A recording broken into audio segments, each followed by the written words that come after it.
नमो भगवती वासुदेवाय।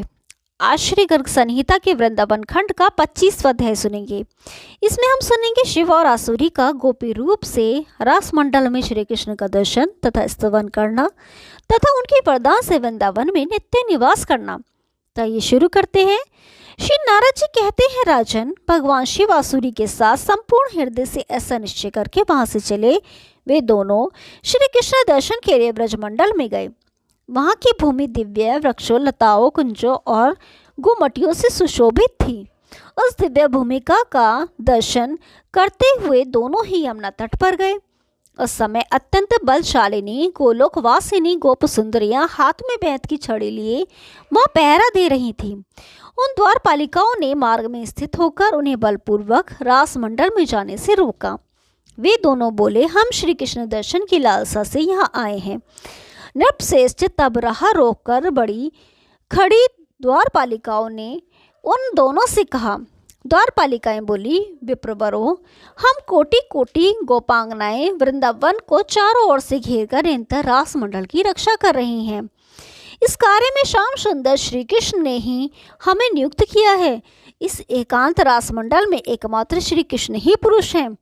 उस पुरुष रहित एकांत स्थान में गोपी यूथ के सिवा दूसरा कोई भी नहीं जा सकता।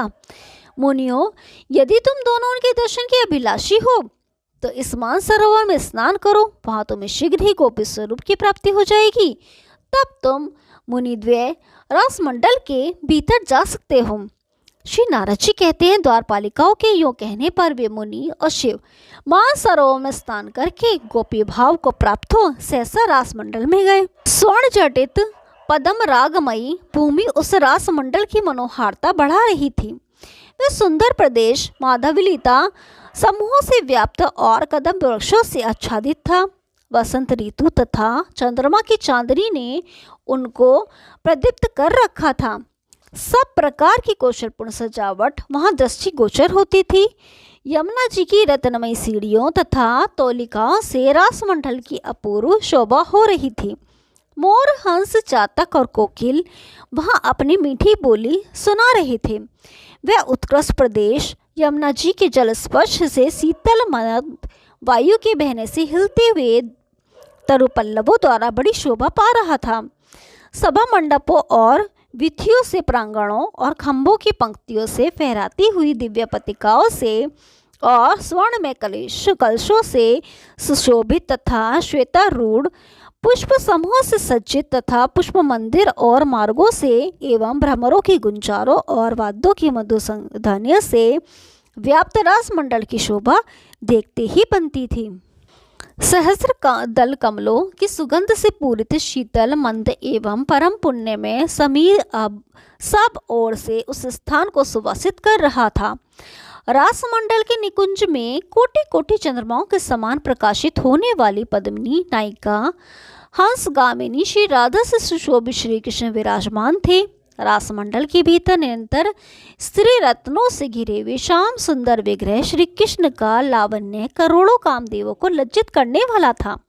हाथ में वंशी और बैत लिए तथा श्री अंग पर पीतांबर धारण किए वे बड़े मनोहर जान पड़ते थे। उनके वक्षस्थल में श्री वत्स का चिन्ह, कौस्तुभ मणि तथा वनमाला शोभा दे रही थी। झनकारते हुए नुपुर, पाजेब, करधनी और बाजूबंद से वे विभूषित थे। हार, कंगन तथा बाल रवि के समान कांतिमान दो कुंडलों से वे मंडित थे। करोड़ चंद्रमाओं की कांति उनके आगे फीकी जान पड़ती थी। मस्तक पर मोर मुकुट धारण किए वे नंद नंदन मनोरथ दान दक्ष कटाक्ष द्वारा युवतियों का मन हर लेते थे।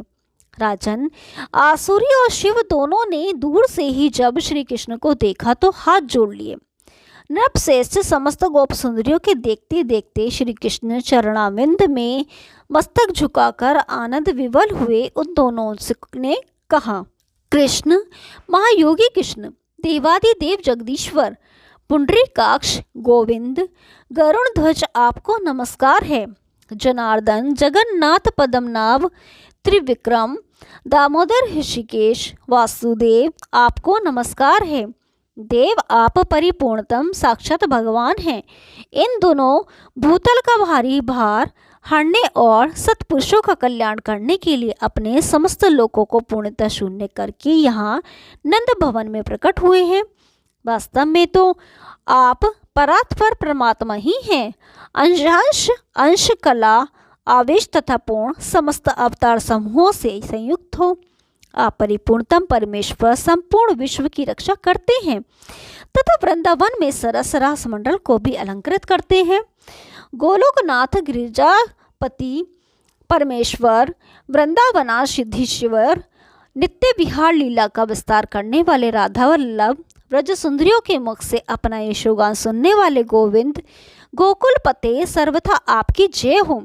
शोभाशालिनी निकुंज लताओं के विकास के लिए आप ऋतुराज वसंत हैं। श्री राधिका के वक्ष और कंठ को विभूषित करने वाले रत्नहार हैं। श्री रास मंडल के पालक ब्रज मंडल के अधीश्वर तथा ब्रह्मांड मंडल की भूमि के संरक्षक हैं।